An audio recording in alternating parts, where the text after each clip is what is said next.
We lived in a two-room shack, no indoor plumbing. Children slept on the kitchen floor. Dr. Carol Swain says a lot of people have believed that if you're black, female, and poor, you can't accomplish anything. Well, she's proven those beliefs wrong. But after Carol Swain became an Ivy League professor, her career was almost obliterated because of an op-ed piece she wrote about Islam. My name was all over the newspaper, and people were saying terrible things about me, and I was being harassed. I went back into depression and found myself, crawled up in the bed in a fetal position. Sorrow may come in the darkest night, but the cross has the final word. Dr. Carol Swain is going to share how God has helped her through the turmoil in her life, as a young woman and later as a college professor under fire. We should also note that we interviewed Dr. Swain at the National Religious Broadcasters Convention, so there are times when you may hear some background noise behind Dr. Swain.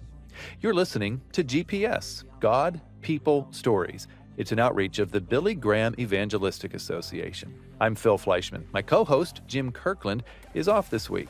A little later in the episode, you're going to hear Billy Graham talk about surrendering your life to God in the very same way Carol Swain has. There's a young woman here tonight that God could mightily use right now in the great spiritual vacuum we find developing in America. If you're totally surrendered and totally dedicated and say, Lord, here's my hand with all I've got, God has a place for you. He can use you. Would you like to learn more about God using you? We can help. Visit this website, findpeacewithgod.net. That's findpeacewithgod.net. And you'll also find a link to that site in the show notes. GPS. God. People. Stories. I was one of 12, born and raised in rural poverty. For the early part of my life, we lived in a two-room shack, no indoor plumbing. Children slept on the kitchen floor.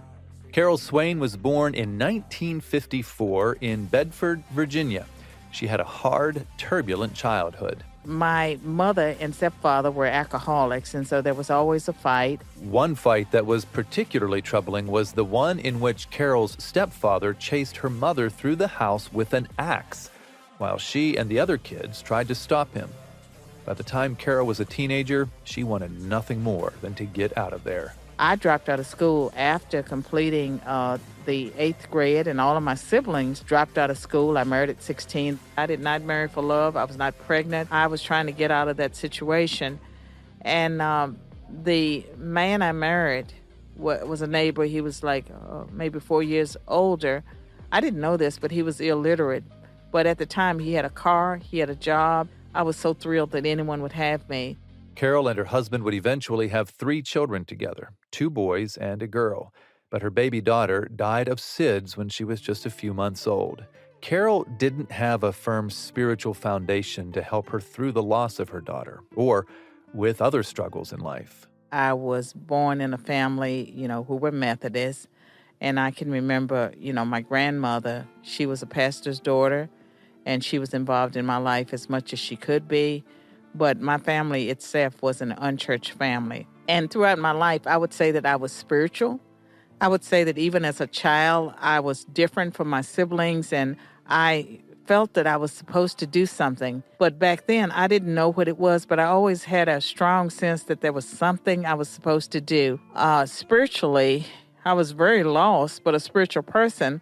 I believed in one God, many paths. For several years, Carol was a Jehovah's Witness and was taught that the world would end in 1975. I was involved with them as a teenager, and I was knocking on doors. And by 1975, I was so disillusioned with them and with religion and all this, the things that they were saying, that I left Jehovah's Witnesses. 1975. 1975 is also the year Carol lost her daughter, and it's the year she filed for divorce. Depression then became something Carol struggled with for years. I was a person that could be very productive with depression, and I always fixed myself up. I would put on my makeup and be dressed, but there would be this internal sadness. A doctor once told Carol she could do so much more with her life than what she was doing, and those words helped motivate her to get her GED. Then she went on to earn a bachelor's degree. After that, Carol earned several advanced degrees, including a PhD in political science from the University of North Carolina, Chapel Hill, and a master's in legal studies from Yale. Dr. Carol Swain had accomplished what once seemed totally out of reach for a high school dropout who grew up in a shack. In spite of that, though, Carol still felt empty. I became a university professor at Princeton, got early tenure, earning more money than I ever imagined. I won national prizes, and for someone looking from the outside, it would seem that I should be happy. But I was miserable, and I remember one of my colleagues joking that I was unhappy if I wasn't winning a prize a week. And I was thinking to myself that he didn't know that when I did win prizes, I was just relieved because I was already anticipating them. And so I had already set up a situation where if I didn't win something, I would have been depressed. And when I won, I was relieved, but I was never surprised. And so it was a bad way to live. And I was very focused on getting early tenure. That was my obsession. I got it, and it was so empty. And so a depression, I always had depression. That really resurfaced after I got tenure. Because, I worked so hard to get that lifetime appointment. And then it was like, is this all there is? I thought it was very overrated. The young professor was still searching for something more. I was reading that kind of New Age literature. I was studying Eastern religions. I was also, reading the Bible some. And I had people, a student invited me to church, and I went with the student. It was a black student, and she had a piece about herself that I did not have.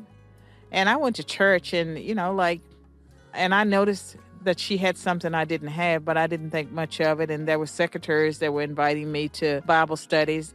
In 1997, Dr. Swain had an experience that began to turn her towards Jesus Christ. I went into the hospital for a medical condition at the Princeton Hospital. And while I was there was a black Pentecostal chaplain at the Princeton Hospital. That is an affluent community with very few blacks. Why would they have a chaplain there that was black Pentecostal? And he came into my room, and I remember telling him that if he talked to me, he would be lost because I was a terrible person. And he immediately did what any self-respecting black Pentecostal would do. He rebuked that spirit, and he prayed with me.